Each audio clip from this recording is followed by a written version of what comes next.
the only atomic test country with no recognition and no compensation reward scheme for those veterans who were put at risk, suffered damage, and whose relatives have suffered loss and damage as a result, then that shames us. That shames us as a country. There is no good reason, there is no good moral reason, there is no good military reason for withholding the recognition and the compensation that other countries have had.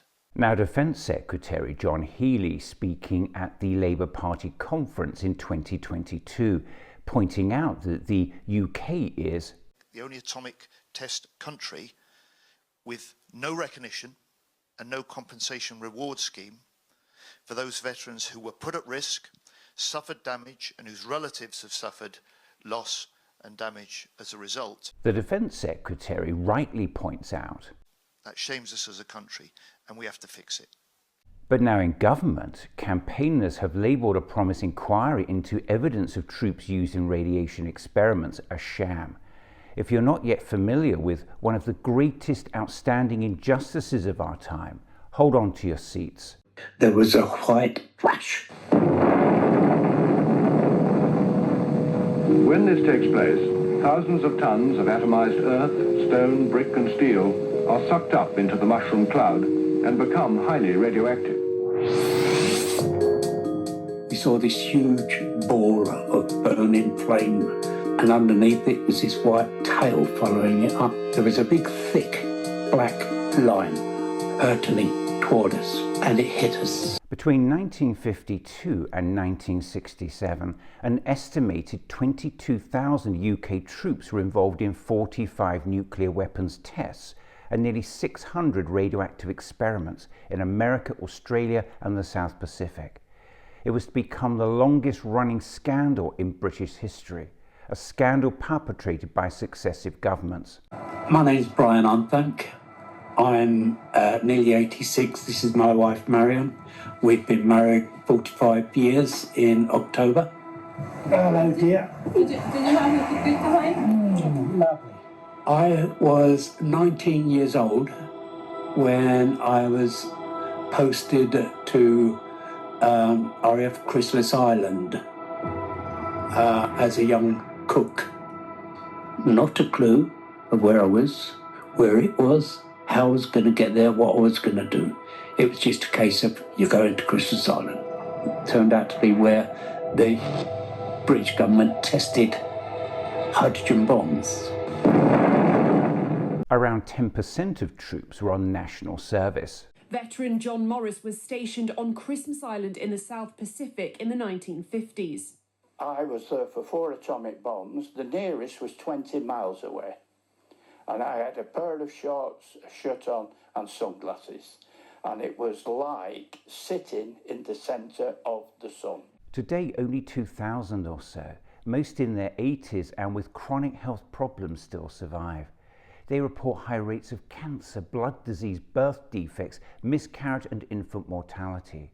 But their medical records, detailing blood and urine tests taken to assess what impact these tests might be having on their bodies, are mysteriously missing. John developed anemia and was later diagnosed with cancer, like many others he served with. He went on to have children, but his son died when he was a baby. John believes it's all because of radiation and says his medical records from the time should show this.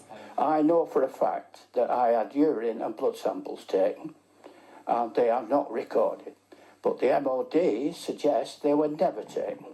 If the state was conducting medical tests upon servicemen and not informing them when they found serious irregularity, that is at the very least misconduct in public office. A more serious, perhaps gross negligence manslaughter in respect of people who have died. Steve Pearce was born with a series of disabilities. His father David ran an airfield in Australia where nuclear weapons tests were carried out. Steve has been trying to get hold of his dad's medical files. I had an email just this week from the RAF saying, yes, the MOD search has found the information you require, but no, you can't have it.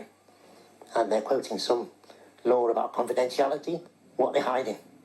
It's as if they know that what Dad was exposed to probably caused my condition, and they just don't want me to have it.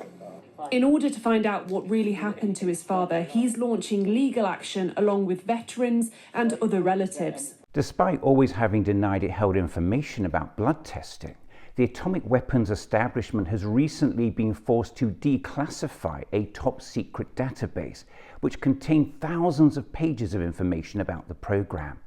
And documentary evidence has been uncovered that atomic scientists took blood tests from the servicemen as part of a monitoring program.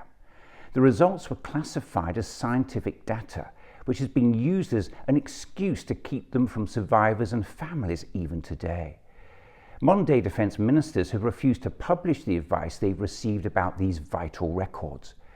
Based on this new evidence, the veterans and their families are launching a landmark legal action to end 7 decades of trauma caused by secrecy and cover-ups by successive governments. We are witnesses to a live cover-up.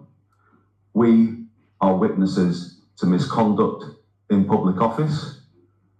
And if we don't act, we become complicit in that live cover-up and complicit in misconduct in public office. The failure to provide these records is unlawful and may even constitute a criminal offence. Hiding this kind of information behind national security exemptions could also lead to prosecutions for misconduct in public office, an offence which carries a maximum life sentence. I have to say, it's always sometimes bad to create a hierarchy of injustices, but this is the greatest. People serving our country abroad, 22,000 of them, just put absolutely into harm's way. This is, I'm afraid, the greatest outstanding injustice of them all. And now nuclear veterans have accused the Labour government of yet another cover-up over the Nuked Blood Scandal, after an admission that no money has been set aside to investigate it. The Ministry of Defence announced an internal inquiry last year into allegations that servicemen, civilians and Indigenous people were unwittingly exposed to radiation and monitored for health effects by scientists. Defence Secretary John Healey had promised a thorough review of evidence uncovered by the Mirror about the medical monitoring programme, a day after a BBC documentary highlighted the scandal. But more than 6 months on, Veterans Minister Al Cairns has made the shocking admission that no money has been made available for it. In response to a written parliamentary question, Veterans Minister Al Cairns said, "There is no ring-fenced budget associated with this exercise." So after the now Defence Secretary said in opposition, "There is no good reason, there is no good moral reason, there is no good military reason for withholding the recognition and the compensation that other countries have had." Now in government, they've provided no budget to the Veterans Minister Al Cairns for his review, and can't even say when it will produce any answers. As Alan Owen, founder of campaign group Lab Rats, has said, a review without money behind it is just there to give the ministers cover if asked what they're doing. Unless there's a budget and a dedicated external team, there's no hope of getting any answers. You can't end a 70-year scandal on a shoestring. This is no way for the government to treat national heroes. This country owes them and their families a huge debt of honour and gratitude. But instead, successive governments have stonewalled them and subjected them to decades of maltreatment and injustice. Labour made their position quite clear in opposition. That shames us as a country, and we have to fix it. But now in government, there's still no compensation scheme in sight, and no money has been made available for the thorough review promised. Well, let's show these national heroes that they're not alone. Let's show them by standing shoulder to shoulder with them now, and by honouring the enormous sacrifice they've made for this country. You can support them by donating to their crowdfunding campaign page by clicking the link with this film. And if you would like to find out more about the shocking Nuked Blood Scandal, one of the greatest injustices and worst cover-ups in British history, there's a superb book by journalist Susie Boniface called Exposed: The Secret History of Britain's Nuclear Experiments.